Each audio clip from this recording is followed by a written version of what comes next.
сите и добредојавте назад на каналот Ивона и Марио. Welcome back! Како што гледате по насловот, денеска снимаме глупи прашања со Ивона и Марио парт 2. Дојде време и јас да го тестирам знаењето на Марио, finally, затоа што оној пат тој сакаше да ме зафркне и не успеа, како што можете да видите. Имате линк у дескрипција од првиот дел. И да не должиме, ја мислам дека можеме да почнеме. Само ставете лайк, препратете се обавезно на нашиот YouTube канал со клик на subscribe, заследете ги нашите Instagram профили, а сега ќе видиме какви прашања Ивона ми има прередено на мене. Како и во првиот дел има 6 прашања. 6, да. Така да, stay tuned. Let's do this! Првото моје прашање е вака. Девојка шутира топка и таа оди 10 метри и се враќа кон неја. Како е можно? Девојче шутира. Добро, може и машки било кој појаката у топката. Значи некој шутира топка 10 метри од неја. Право, како? 10, значи шутира 10 метри од У воздух. Добро, тоа е одговорот. Шутира у воздух, гравитација. Контам че не ми кажа право, значи. Браво бе, мацебе! IQ, IQ. Добро. IQ. Колку краја имаат 2,5 стапа? 4. Не. 6. Па сега! 12. Будеш мислев 1 и пол. No. 6. 4 кажа. 6? 4 кажа! Добро, 6 е точно да одговор, така да. Се шалам, да. Машина за чистење, снег, чисти низ улиците и го турка снегот на десната страна, затоа што на левата се вози. Сега ќе го турка у тунел. Значи оди машина за низ улици. У тунел нема снег. Окей!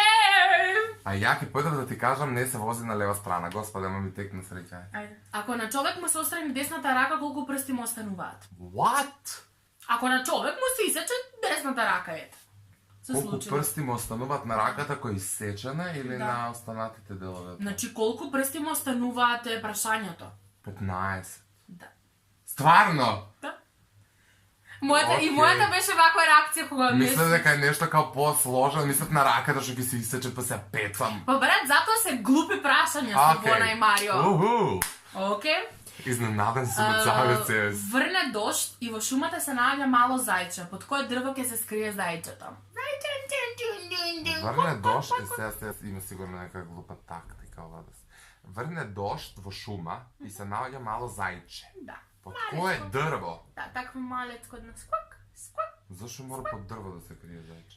Епа, ајде ќе го прашаме. Сега, зошто мораш зајче да се криеш под дрвото, а не под шумата? Ова е малце зајавано. Значи не ми е јасно која е тактика овде. Зајче, чекај, зајче дали воопшто живе у шума? Живе, вајде.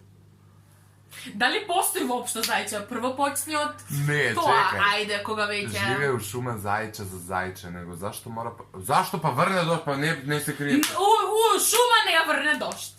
Не, врне дожд у шума, ама зајчево не се крие, нема потреба да стане под стреја. Марио, под кое дрво ќе се скрие зајче? Под првото на кое ќе најде. Браво, под врнежливо дрво кое што е со дожд веќе направено. Како се веќе тоа вели на македонски, под... Што? Под дрво кое што веќе наросено.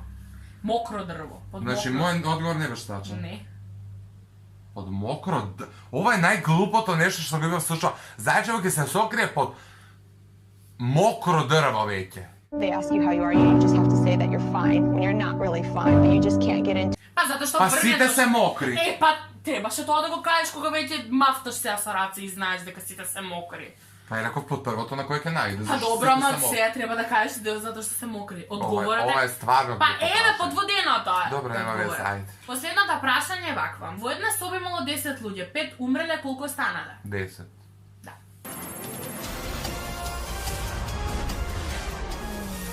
Браво, маце.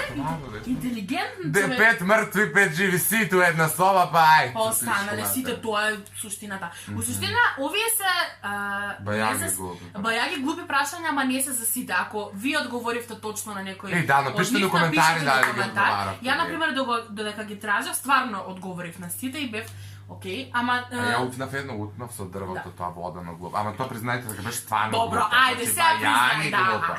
Значи, бајаги глупо. Погледнете го и првиот дел од овој предизвик, за да видите како он се понашаше спрема мене. Линк in description, а доколку сакате трет дел од ова видео, да се осветам се пак, ја ви говорам, па таа на мене, обавезно ставете лайк, обавезно претпладете се на нашиот YouTube канал, заследете ги нашите Instagram профили, затоа што таму многу често прешуваме што да снимаме, дали сакате ова, она или... Ама не често да Слушам. Да, па добро, снимаме какви ни се можностите и располагаме со одредена опрема која не е изводливо да снима се и се што. Да не ве замараме со нашите технички проблеми. Се надам дека уживавте во оваа видео, доколку е така ставете лайк, да не се повторувам. Довиđenja.